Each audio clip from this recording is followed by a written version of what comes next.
जीत के बेहद करीब हैं। लेकिन जो सवाल मैंने पूछा था, ऐतिहासिक दिन है, इससे कोई इनकार नहीं कर सकता। प्रथम आदिवासी महिला राष्ट्रपति देश को मिल रही हैं। लेकिन कहा जा रहा है कि ओडिशा, छत्तीसगढ़, झारखंड, तमाम जो ऐसे राज्य हैं उन सब पर आदिवासी वोट पर आपकी नजर है और इसलिए आपने उनको चुना।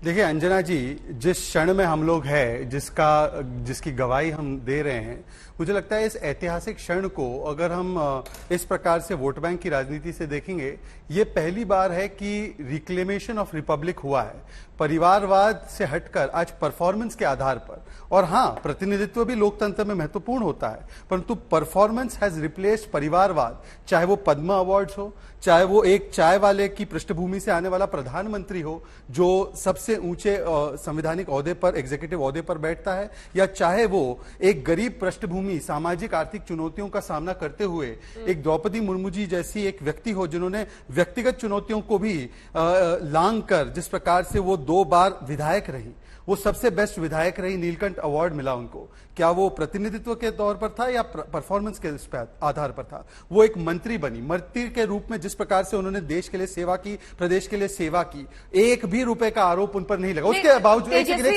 सेकंड, मैं उसमें आ रहा हूं। मुझे कम से कम जिस समाज से मैं भी आता हूं, मेरे लिए भी ये बहुत ही गर्व का विषय है कि आज हमारे बीच में एक सिंगल मदर आज बनी है। मेरी माँ भी एक सिंगल मदर है, इसलिए मेरे लिए ज्यादा ऐतिहासिक पल है। तो मुझे अपनी भावनाओं को व्यक्त करने दीजिए। देखिए, मैं सिर्फ इतना कह रहा हूं कि जिस प्रकार से आज एडमिनिस्ट्रेटिवली भी उन्होंने सेवाएं दी, राजभवन और राज्य सरकार को संचालित करते हुए झारखंड की पहली महिला गवर्नर बनी और लंबे दौर तक गवर्नर रही, तो मुझे लगता है कि यह भी परफॉर्मेंस का आधार है। पर दूसरी बात मैं आपसे ये जरूर कहूंगा कि देखिए, आज ये जो पल है, ये सामाजिक न्याय और हमारे सामाजिक परिवर्तन को एक प्रकार से जो ऐतिहासिक हम लोग इसको प्रतिष्ठित कर रहे हैं, उसको भी सदा सदा के लिए गौरवशाली रखेगा इस पल को। तो मुझे लगता है कि इस पृष्ठभूमि में देखना चाहिए। हाँ, कुछ लोगों ने आज देखिए 2 विंडो अगर आप तेजस्वी यादव ने क्या कहा था? उन्होंने कहा था कि हम लगातार यशवंत सिन्हा जी को सुन रहे हैं, वो बोल रहे हैं, लेकिन हमें मूर्ति नहीं चाहिए, हमें एक राष्ट्रपति चाहिए। देखिए अंजना जी, अगर मैं आपका शो का प्रोड्यूसर होता तो मैं 2 विंडो ये नहीं काटता जो दिखा रहे हैं, मैं 2 विंडो काटता कि एक तरफ लोकतंत्र का उत्सव और दूसरी तरफ परिवारवादियों का मातम। और परिवारवादियों का मातम तो कई कारणों से हो रहा है। आज जो लोगों ने सदैव हमेशा से आंबेडकर जी की विचारधारा को मानने से इनकार किया, आंबेडकर जी को 2 बार हराया इन्होंने चुनाव में, इन्होंने आंबेडकर जी को भारत रत्न से वंचित रखा।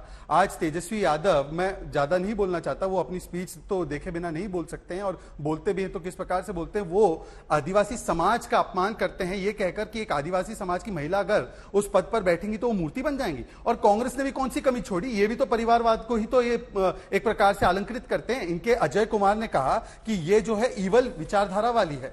जेएमएम इनके साथी है, उन्होंने इस पर आपत्ति दर्ज की।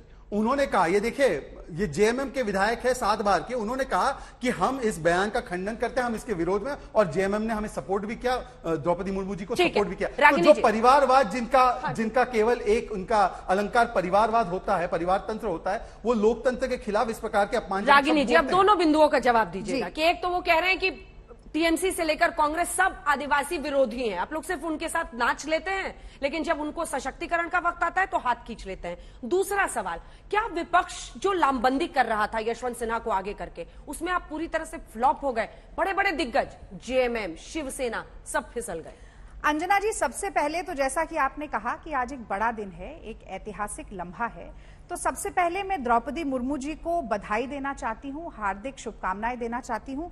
न सिर्फ इस देश की पहली आदिवासी महिला राष्ट्रपति बनने के लिए, बल्कि एक बहुत ही अच्छे सशक्त कार्यकाल के लिए भी, जिसमें कि महिलाओं और आदिवासियों के अधिकारों की लड़ाई को और सशक्त तरीके से लड़ती हुई वो भी दिखाई दे, हमारे देश की सरकार भी दिखाई दे, जो कि अभी तक पिछले 8 सालों में नहीं हुआ है। परिवारवाद का इल्जाम लगा रहे हैं, जसवंत सिन्हा के बेटे तो भारतीय जनता पार्टी में ही है। बहुत सारे ऐसे नेताओं के नाम मैं गिना सकती हूं जिनके बेटे बेटियां भारतीय जनता पार्टी में हैं। तो ये 2 धारी तलवार है, इसे कांग्रेस पार्टी पर चलाने की जितनी कोशिश करेंगे, मुझे लगता है उतना ही घात और प्रहार इन पर भी होगा। अब 2 प्रश्न आपने मुझसे पूछे, मैं उनका जवाब देती हूं। सबसे पहली बात, मैं समझती हूं कि ये लोकतांत्रिक और संवैधानिक अधिकार है कि हम किसी भी चुनाव में एक प्रत्याशी के सामने दूसरा प्रत्याशी रखें। ऐसे ऐतिहासिक पल तब भी आए जब के आर नारायणन पहले दलित उपराष्ट्रपति और राष्ट्रपति बने, वो कांग्रेस पार्टी के समर्थन से और तमाम दलों के समर्थन से बने। ऐसा ही ऐतिहासिक पल तब भी आया जब प्रतिभा पाटिल पहली महिला राष्ट्रपति बनी इस देश की। लेकिन इसको केवल एक नकारात्मक दृष्टि से देखकर विपक्ष के ऊपर प्रहार करना मैं समझती हूं बिल्कुल गलत है।